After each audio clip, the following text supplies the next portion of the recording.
Sí, dos tiempos diferentes. Diferentes no tanto por las intenciones, porque son dos equipos que intentan jugar bien al fútbol, sino porque se veían favorecidos por el resultado, se veían favorecidos por cómo se iba presentando el partido, al punto que los arqueros casi no tuvieron mucha intervención de peligro.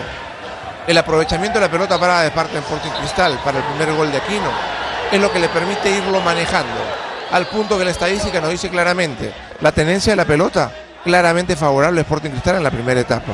Después se produce este tipo de situaciones, faltas, cobros, la gente se va exasperando, pero aparece siempre la calidad, la claridad de Carlos Lobatón, como en este caso, que resguarda una acción que le permite aguantar al defensor para que Silva alargue el zapatazo y ponga el 2-0 que pensábamos era definitivo. No encontraba forma de hacerle daño. Tuvo un par de ocasiones, y ya lo decía el Chucho Chávez. Una clara, una pelota que él mismo se encarga de sacar prácticamente de la línea, involuntariamente. Y esta, donde Villamarín resuelve con un golazo.